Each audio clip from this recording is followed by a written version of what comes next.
aqui na rede. E dessa semana, especialmente ao vivo, para a gente poder repercutir este dia histórico do Brasil, onde teve as manifestações em defesa do Estado Democrático de Direito e a leitura da Carta às Brasileiras e aos Brasileiros em defesa do Estado Democrático de Direito. Cartas que a gente já vai colocar no ar daqui a pouco. Uma boa noite a todos vocês que estão acompanhando e, claro, aqui do meu lado, o presidente do PT de Ribeirão Preto, o cientista político e advogado Jorge Roque. Boa noite, presidente, e um dia histórico aí para o Brasil. Boa noite, Adriano. Boa noite a todos que estão nos acompanhando. Parabenizar, dar boa noite também para o Zé Alfredo, que está aqui no estúdio, responsável pela produção. Um dia histórico, Adriano. Muito importante esse movimento que foi feito, né, em diversas cidades do país. Esse manifesto já está com quase 1 milhão de assinaturas, tem peso. E também tem uma questão aí que não é só quantitativa, que esse manifesto ele conseguiu mobilizar a própria elite econômica do país. Isso aí pesa e pesa muito. A gente já tinha tido as manifestações do embaixador norte-americano, do embaixador britânico, e agora a elite em peso, os grandes empresários e banqueiros, né, que, aliás, se posicionaram aí a favor do golpe em 2016, agora se posicionaram, estão defendendo a democracia, né? Isso daí, enfim, é um obstáculo importante para as intenções golpistas do Bolsonaro. Vamos falar desse assunto, vamos falar também de eleições, mas antes disso, para você que não leu a carta ainda, aliás, que não assinou, está no ar a carta, estadodireitosempre.com, você pode entrar lá e fazer a adesão a esse movimento. E você que não leu a carta ainda, vamos colocar no ar um vídeo. Essa carta foi lida por artistas, uma grande manifestação. Vamos botar aí o vídeo, a imagem no ar, para que o pessoal de casa também possa acompanhar e conhecer essa carta. Carta às brasileiras e aos brasileiros em defesa do Estado Democrático de Direito. Em agosto de 1977, em meio às comemorações do 60º de fundação dos cursos jurídicos no país, o professor Goffredo da Silva Teles Júnior, mestre de todos nós, no território livre do Largo de São Francisco, leu a Carta aos Brasileiros, na qual denunciava a ilegitimidade do então governo militar e o estado de exceção em que vivíamos. Conclamava também o restabelecimento do Estado de Direito e a convocação de uma Assembleia Nacional Constituinte. A semente plantada rendeu frutos. O Brasil superou a ditadura militar.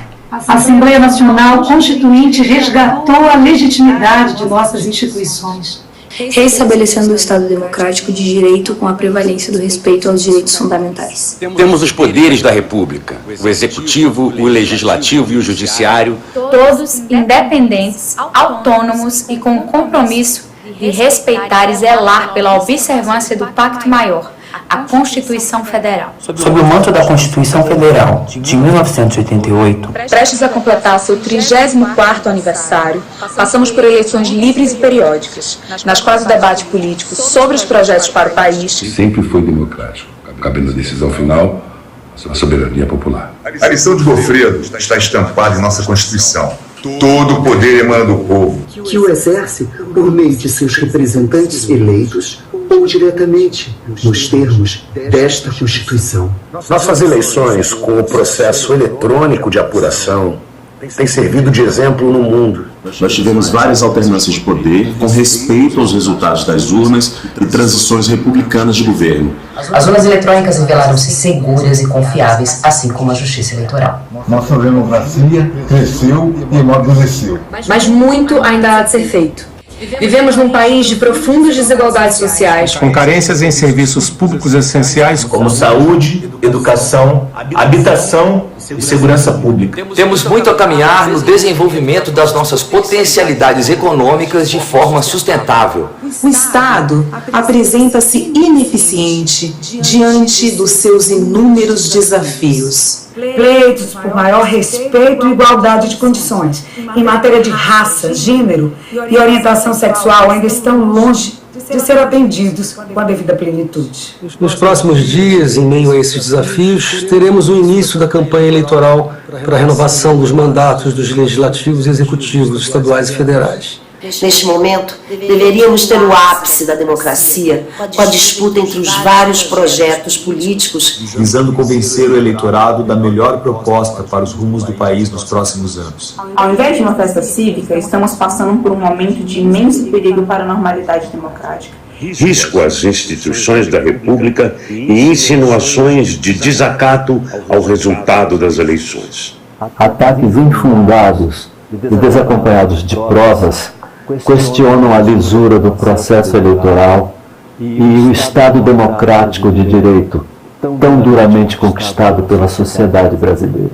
São intoleráveis as ameaças aos demais poderes e setores da sociedade civil e a incitação à violência e à ruptura da ordem constitucional.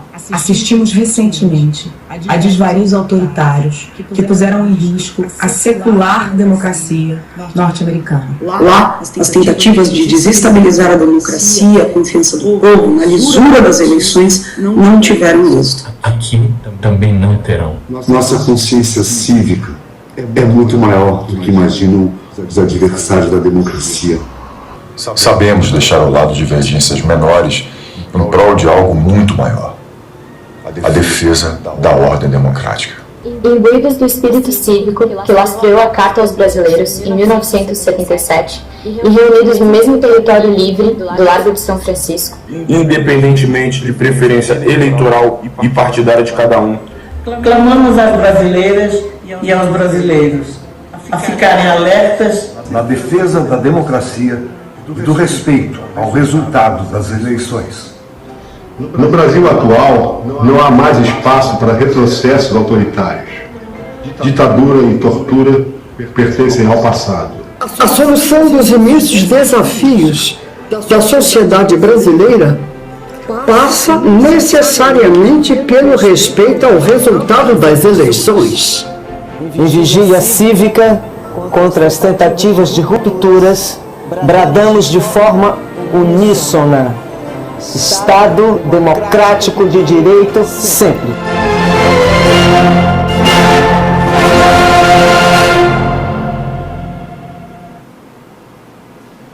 Essa que você acompanhou foi a carta, a leitura da Carta às Brasileiras e aos Brasileiros em Defesa do Estado Democrático de Direito, lido aí pelos principais artistas brasileiros.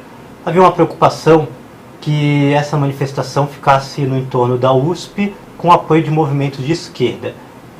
Que contexto você acredita que permitiu que ela expandisse para receber, por exemplo, apoio de Fiesp, de FENABRAN? Quais elementos ajudaram a ampliar essas manifestações? Adriano, o que nós sabemos, o que a gente pode falar então com certeza, é que o Brasil está estagnado já tem 10 anos. Né? Hoje tem até assim, uma corrente forte dentro da economia que diz que a crise de 2014 e 2015, teria essa crise de qualquer forma, mas que ela ganhou a dimensão que ganhou por conta da movimentação política, por conta da estabilidade política, né, do golpe que foi consumado. Né? Então, se nós encontrarmos um consenso básico, o país não volta a crescer. E isso é prejudicial para todos os lados, né? Inclusive para essa turma. E perigoso. Vale lembrar que essa carta aí ela é inspirada na Carta aos Brasileiros, que foi lida ali por Goffredo Tales Júnior em 77. Um outro contexto histórico, um contexto de ditadura, mas também exatamente esse contexto de perigo aí, essa luta por democracia. Isso tem valor, estava dizendo no início, porque esse centro político, ele faz movimento de pêndulo. Por exemplo, a OAB, apoiou o golpe de 1964. Preciso lembrar disso. Com medo da república sindicalista, da corrupção, que era a mesma alegação, né? Da implantação do comunismo no país. Então, teve que muita gente lutar, derramar sangue, a situação evoluir, para atrair esse centro político de novo, que pendeu aí para a democracia. E agora, novamente, a OAB em 2016 apoiou o impeachment, o golpe contra Dilma, né? Então nós valorizamos demais. Eu estou pegando a OAB como um exemplo, né? Sou advogado também, mas não só a OAB, a Fiesp, essas entidades todas apoiaram agora o impeachment contra Dilma. Então é muito importante que eles estejam com esse compromisso nesse momento. Por isso que é o significado dessa carta, tá certo? Porque uma carta, um simples manifesto de estudantes da USP ganhou essa proporção, né? Conseguiu mobilizar os setores e trazer para esse campo de respeito às regras do jogo, pelo menos. Vamos falar sobre a manifestação em São Paulo, em Ribeirão Preto. A manifestação aconteceu no Brasil inteiro, mas só para trazer um número exato, às 8 horas da noite, a carta tinha 987 mil adesões. Então você ainda pode assinar, mas mostra um movimento bem grande. E falando na repercussão das manifestações também, antes da gente falar delas em si, vou trazer aqui 3 manchetes aí dos principais jornais do Brasil, que são jornais liberais, são jornais de direita, e que também estavam fazendo o apoio, uma cobertura ampla. A Folha tinha como principal manchete no final da tarde hoje o seu editorial, não era nem a reportagem do ato. Atos pluralistas mostram que democracia se tornou a pele cívica dos brasileiros. Jornal o Globo, um dia histórico de união em defesa da democracia. O Estadão, através da coluna da Eliane Cantanhede, Bolsonaro esticou demais, a corda arrebentou e a força da democracia emergiu. Então temos 3 principais jornais brasileiros, são jornais de direita, são jornais ligados ao capital, são jornais que apoiaram o impeachment da Dilma, os 3 dando muito destaque, inclusive com editoriais, a essas manifestações, essa contra a ameaça golpista, né? O que significa essa movimentação? Então, nós, assim, bem da verdade, cometemos erros também no governo, ficamos, depois de 2013, das manifestações, mais ou menos nas cordas, né? E com dificuldade de encontrar um caminho, um rumo político. Agora, o comportamento das elites brasileiras nesses últimos anos é curioso, né? Porque eles, enfim, atuaram para derrotar, aniquilar, se possível, o petismo, e o resultado disso, direto, foi o bolsonarismo, e agora eles estão mobilizados para derrotar o Bolsonaro, sabendo que o principal, enfim, a principal hipótese, a hipótese que vai, a principal não, a única, é a vitória do Lula. Então é um comportamento também muito errático do ponto de vista da tática política, né? Isso começa assim, mas para te responder o que você perguntou, a razão, creio que eles perceberam que se não tiver um mínimo consenso, o que significa isso? Respeito às regras do jogo, mas também progresso social. Na cabeça deles, algum progresso social. O país não caminha, o país não cresce.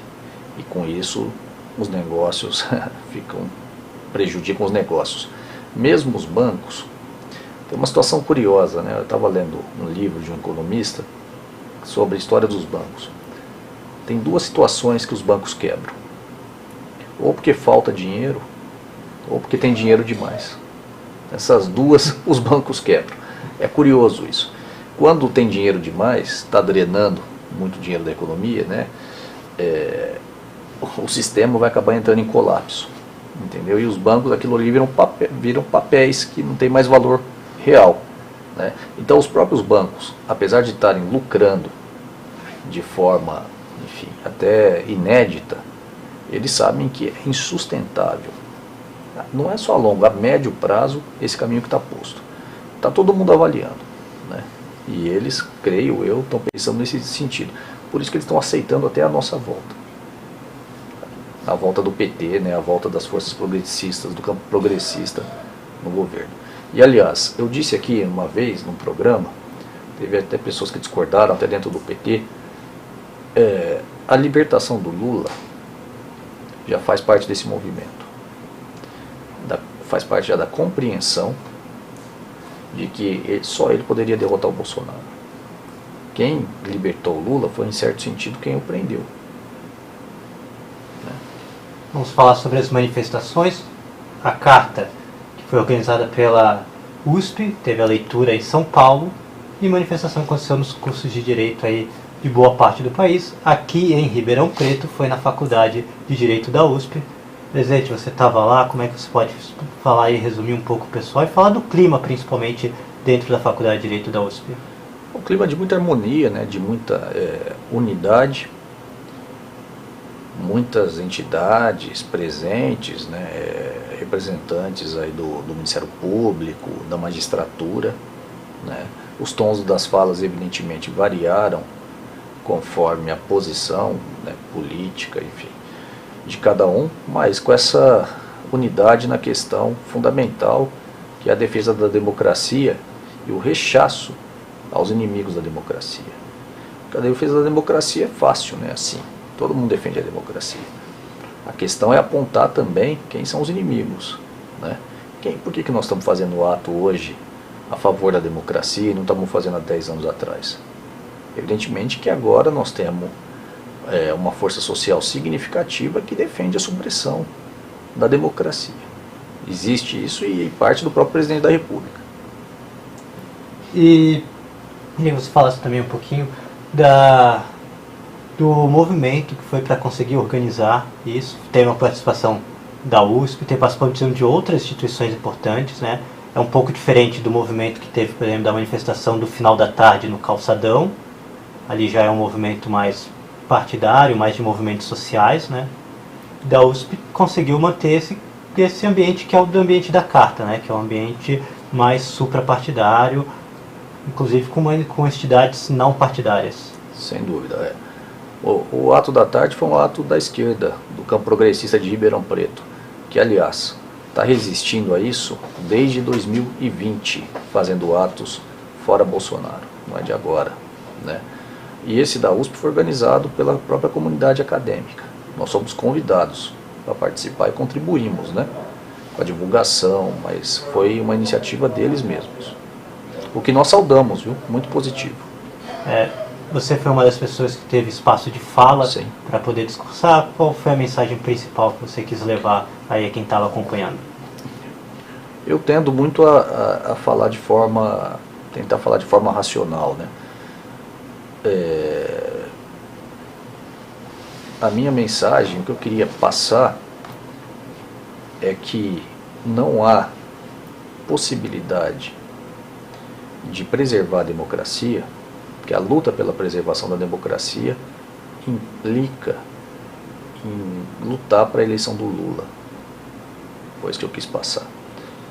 Porque, objetivamente, o Lula é o único que tem condições de derrotar o Bolsonaro. E mais que isso, nós vamos ter uma eleição duríssima, em que o campo popular e o centro político do país vão estar em disputa por esses dois polos, né? Então, foi isso que eu quis dizer. É preciso ir além e reconhecer, e esse é o papel da esquerda, reconhecer que para preservar a democracia, para derrotar Bolsonaro, em outras palavras, né, nós não temos duas alternativas, nós temos uma só. Você está acompanhando aí na imagem? Essas são imagens já da manifestação de hoje à tarde no Calçadão de Ribeirão Preto, da frente de esquerda, que se reuniu também para fazer a sua manifestação a favor da democracia, contra o golpismo, contra o governo Bolsonaro.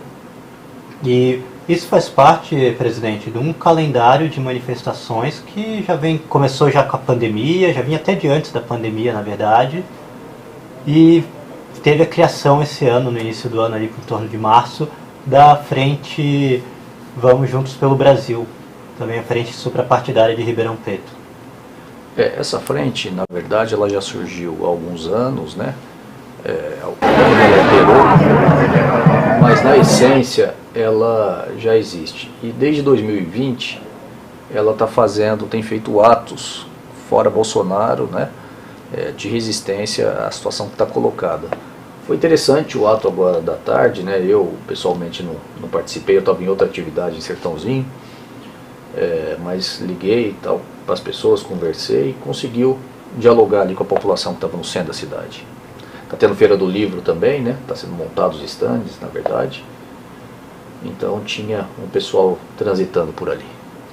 Como você percebe a recepção a essas duas manifestações numa cidade que teve uma votação expressiva, não só do Bolsonaro, mas de vários nomes do bolsonarismo saíram muito bem votados de Ribeirão Preto em 2018? Na USP, enfim, era o nosso campo que estava presente, então a recepção foi a melhor possível. Agora, toda vez que a gente panfleta e faz atos no calçadão, a gente percebe apoio e percebe também rejeição, né? Percebe o quanto está dividida a sociedade de Ribeirão Preto. Isso é nítido nas panfletagens que a gente faz. Então, assim, nem tudo são flores. Presidente, o bolsonarismo prepara aí uma grande manifestação usando 7 de setembro, os 200 anos da independência. O presidente da República queria levar para Copacabana desfile de tanque de guerra, não conseguiu fazer essa manifestação, vai acontecer no centro do Rio. Você acha que essa repercussão que teve fora da esquerda a Carta da Democracia vai afetar de alguma forma? Como você acredita que vai ser a reação e qual o impacto disso no 7 de setembro? Eles vão se mobilizar, evidentemente. A nossa mobilização de hoje, que foi grande, serve de impulso para eles realizarem uma manifestação, né? De, assim, mostrar força. Nós é que devemos avaliar, e eu ainda, enfim, temos que pensar mais sobre qual a reação que nós vamos ter a isso.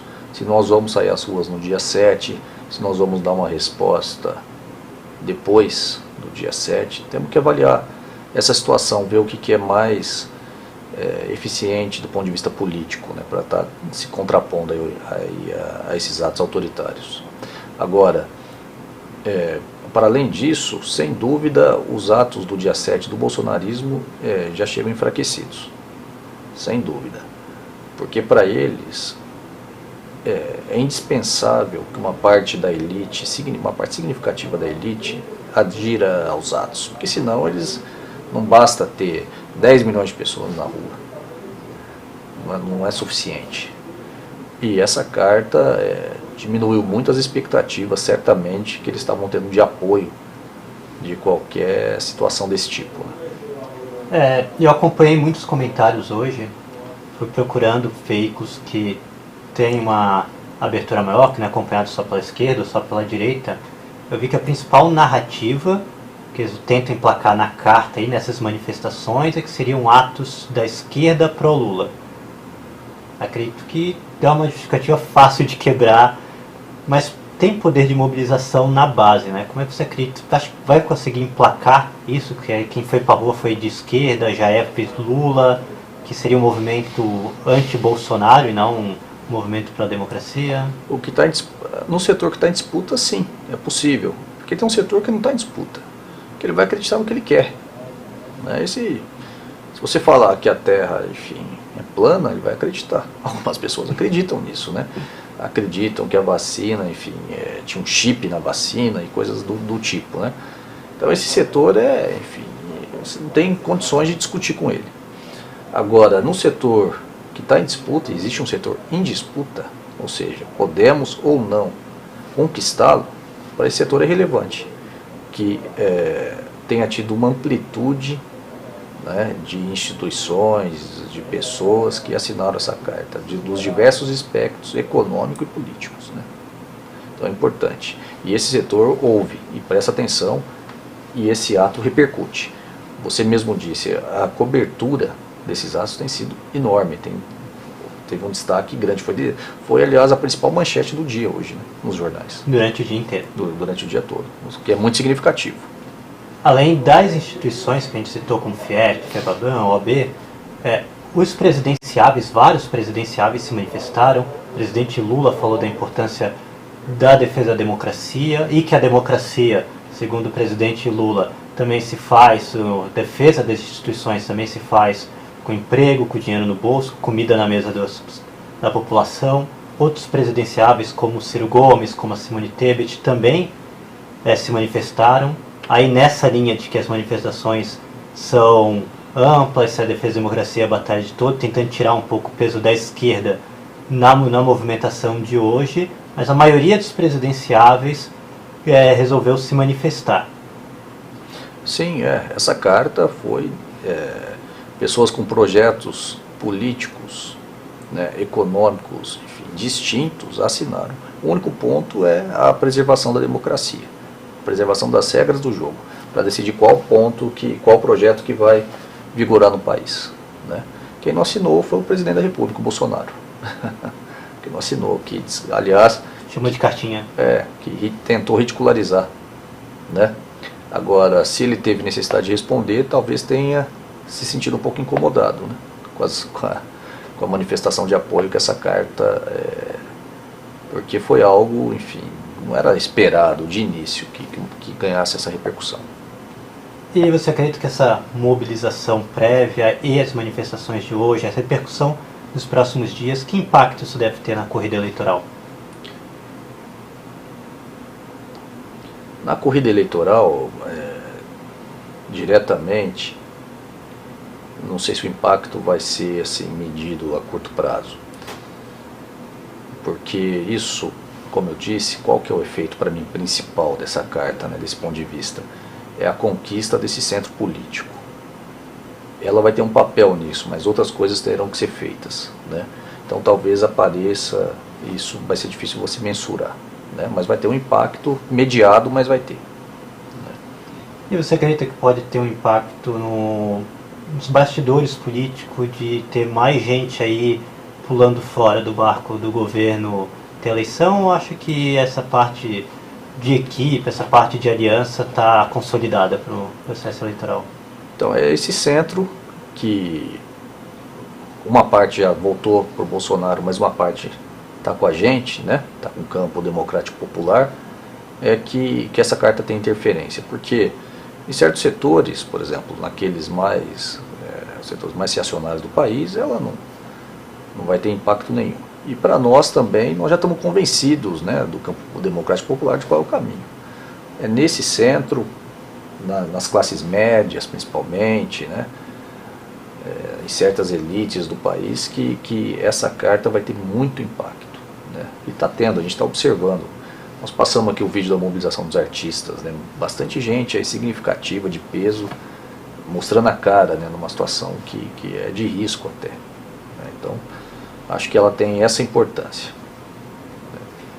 Uma das mensagens aí do público mais bolsonarista era de que seria um exagero a história de ameaças à democracia, mas vale lembrar que o presidente afirmou várias vezes que não confia na urna, e se a eleição não for, como ele entender, transparente, ele não vai aceitar o resultado. E aí, eu acho que para esse tipo de análise, Roque, é sempre importante os bastidores, nem tudo que se fala, né? E a gente tem não só a manifestação desses institutos que a gente já falou, dessa mobilização também do Centro Democrático, das mobilizações em notas oficiais do governo dos Estados Unidos, do governo da Inglaterra, do Parlamento Europeu, mas os Estados Unidos tem vazado para a imprensa várias informações.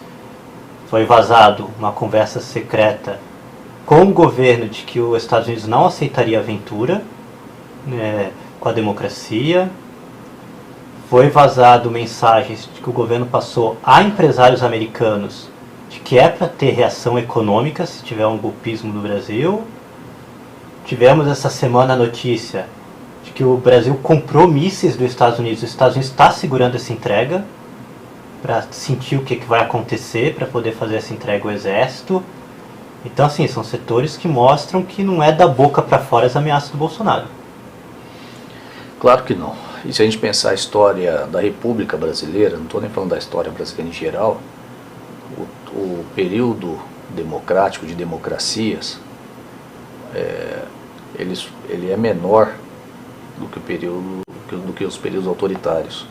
Então nós temos uma estrutura econômica e social que impele para regimes autoritários, que permite, que impulsiona, né? Nós temos isso no nosso país.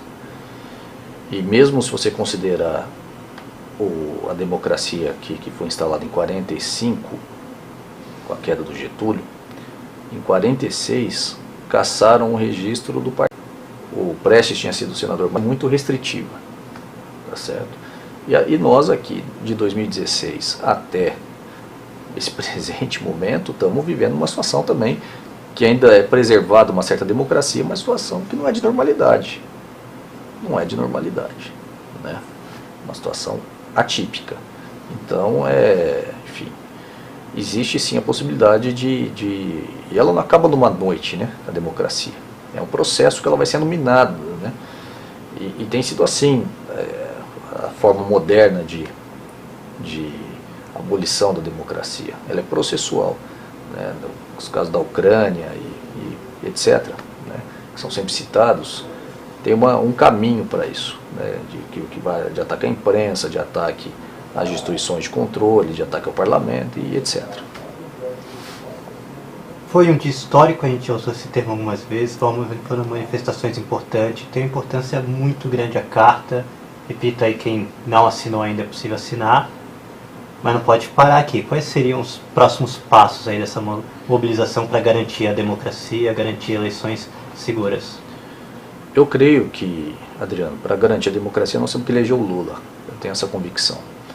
Porque se o Lula não ganhar, vai ser o Bolsonaro que vai ganhar. Então nós não temos muito como tergiversar sobre esse ponto. E para isso nós temos que mobilizar para eleger o Lula, né? Temos que mobilizar, é uma tarefa, não é uma questão aí só de preferência, né, político-partidária. Então nós temos que conversar com os familiares, com os amigos, né, com o local de trabalho, porque essa eleição vai ser muito dura, muito difícil. Tem muita gente imaginando uma eleição perto de estar ganha, né? Eu discordo absolutamente dessas avaliações e cada dia fica mais claro como vai ser difícil essas eleições, né? Vai ser resolvido, então até mobilizações de rua são muito importantes, além dessa campanha que cada um pode fazer, por si mesmo, individualmente, com os amigos, com os familiares, todo mundo, né? Isso está ao alcance de todos. E nós temos que fazer. A única chance de derrotar o Bolsonaro e preservar a democracia é elegendo o Lula. E a gente precisa reconhecer esse fato. Esse é o programa Rock na Rede, estamos aproximando aí do final do nosso programa. Hoje você está acompanhando ao vivo, neste dia das manifestações em defesa do Estado Democrático de Direito, esse programa especial. Queria, presidente, então, que você deixasse uma mensagem falando da importância dessas batalhas aí que não começaram agora para manter o Estado Democrático de Direito brasileiro em pé. Estamos na reta final. Vamos nos mobilizar, vamos nos organizar e vamos eleger o Lula presidente do país, né? Vamos lutar para isso. Vamos sair nas ruas, nós vamos fazer atos, certamente, né? Aí o campo democrático popular, vamos tentar atrair outros setores para esses atos, né? Que não só nesse campo, né? Atrair esse centro que a gente estava falando, e tem muita esperança e convicção que nós vamos vencer essa eleição. Com dificuldades, mas vamos vencer. Então, precisamos lutar para isso. Muito obrigado, presidente.